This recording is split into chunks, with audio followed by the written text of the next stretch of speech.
9 News Prep Sports is powered by Excel Energy, supporting student athletes and making energy work better for you and our communities.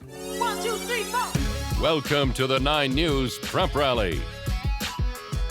Hello and welcome to the Prep Rally. I'm Jimmy Sierfos. We're glad you're with us because I love baseball. And we're getting the best ball possible these last few days as we wrap up the state tournament featuring a team that really wasn't supposed to still be playing this late into May. The Legend Titans weren't supposed to make it this far. To be honest, I did not think we were going to be here. Say stuff too loud. They're a 26th seed in the playoffs and started their 2026 off slow. Just 1-3 to be exact. I think everyone doubted us throughout the season. I mean, we've been through our rough patches. But it was those exact numbers, 1-3, that led them to their first state tournament in nearly a decade. Tyler Harvey, I mean, he was our brother. He passed away last year, but he is a big reason that we're here.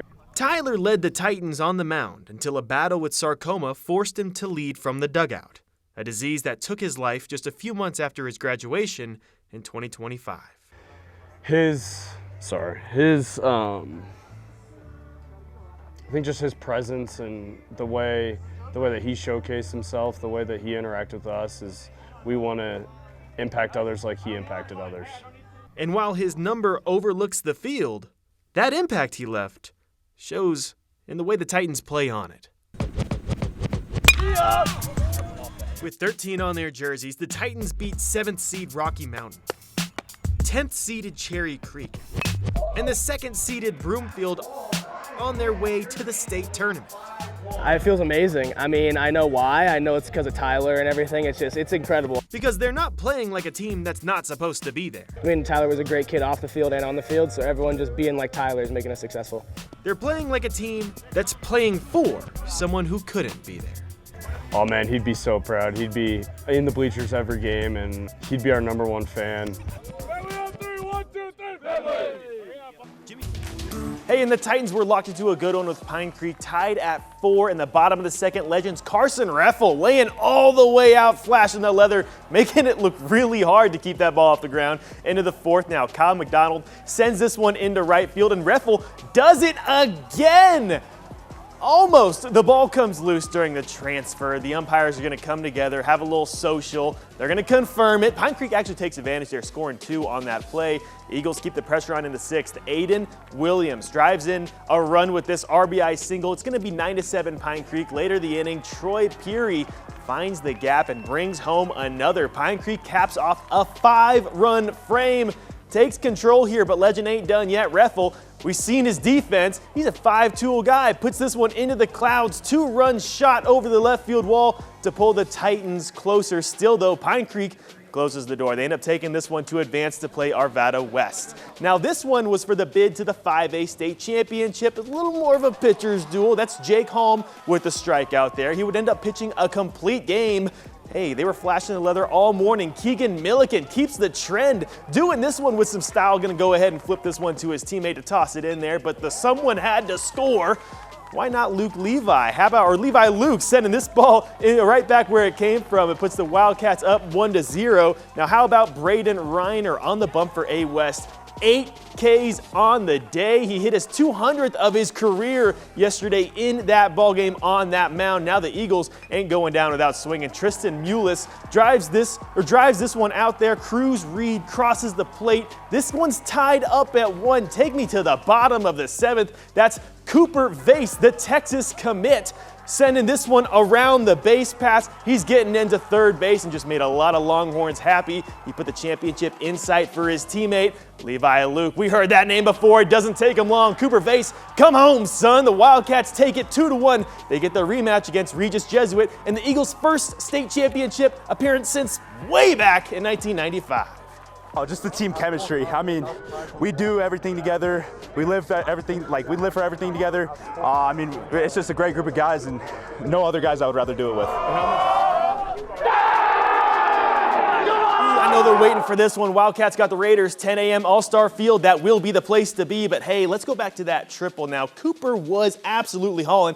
I just wanted to find out how fast it was because I ain't never seen a Longhorn move like this before. So I put a timer on it. There he is crossing first around 4 seconds, 7, 8, hitting the second, hitting the gap here, 9, 10. It ends up being 11, 11:31.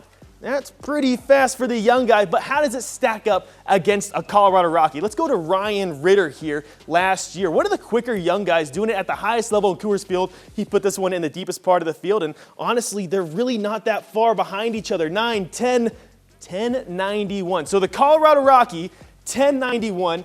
The high school senior, 11:31. It's really not that close, not that far away from each other. Skill gap. Are y'all paying attention down in Texas? Hey, remember Devlin? They're the guys who do the cool interviews. They play pretty good baseball too. How about a little triple to send 2 across the plate early on against TCA? This one is to play in the game that would send them to the state championship game if they want. But you know what? Jake Seda wasn't super impressed, so he put this one in the parking lot. Absolute bomb. Turns everyone's heads there. This one's worthy of a few helmet bumps and a big hoppy arm thing. I didn't hit many home runs, so I didn't get to do this celebration much. Oh, boom! How about that? It's like a cool high five. Classical Academy had some fight in them, though. Carter Patrick wakes him up. This one finds the outfield grass. And a few Titans are finding their way across the plate. All of a sudden, we got a 1-run ball game, and tying it up in the tying run on first, bottom 7. Leo Vigil puts this one away. What a toss, what a tag. This one ends the game. Come on, you know we had to wrap this one up Devlin style. Just how do we feel about the game today? Really good. Like, that was a good bounce back. Like, at first we were down 2-0, and then we bounced back, scored some runs. All right, question of the day. If you could only have one topping on a hot dog, what would it be? Ketchup. Mustard.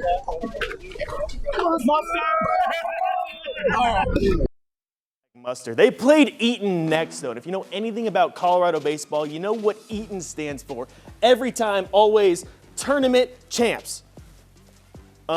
Well, I'm just trying to say that they always win it all. The Jaguars just didn't care, though. They're starting this one off, scoring fast in the first, and look who's coming around third. Friend of the show, Knox Balser, in to run, in to score with the club on his cast there. Jaguars are running everywhere. Here's another one moving after the pass ball, and Devlin building quite the lead early on, especially with this shot past the first baseman. This one's going to score not 1, but 2 after a little mishap at first base here. And you know what? Actually, that's 3 runs. Ron Washington once said it best. It's really hard to play first base. I don't know if that's exactly the quote there, but hey, there's no 8-run home runs. Eaton's sure trying, though. Braden Legler almost put this one out. It'll score 1, but he's going to end up on third base there. Now, I promise this isn't an instant replay, but he did the exact same thing later in the ballgame, just to the opposite side of the field. Here comes the same runner to score, and here comes Legler on third base. He's going to catch a little fist bump from the third base coach there, but it was the freshman, Jacob Seda. Again, you heard his name on the mound. This time sits down the last red to send Devlin to their first baseball championship in school history. But this game had some more drama to it. Look at all of these zeros on the scoreboard here. This is in the 2A state championship, or 2A game to play for the state championship between Monta Vista and Denver Christian. It's bottom of the 7th, 1-1 tie ball game. We got some magic. That ball's golfed out into center field. Holy it's going to buckets. drop. It's going to drop. I think that's our ball game right here. Here it comes. Here comes Boyer. Here comes the throw. It was not in time. The Monta Vista Pirates will defeat Denver Christian Thunder 2-1. Monta Vista's going to their first ever baseball state championship, and it's the kind of moment these kids are always going to remember, and it's the kind of moment I'm always going to remember, because what did he just say?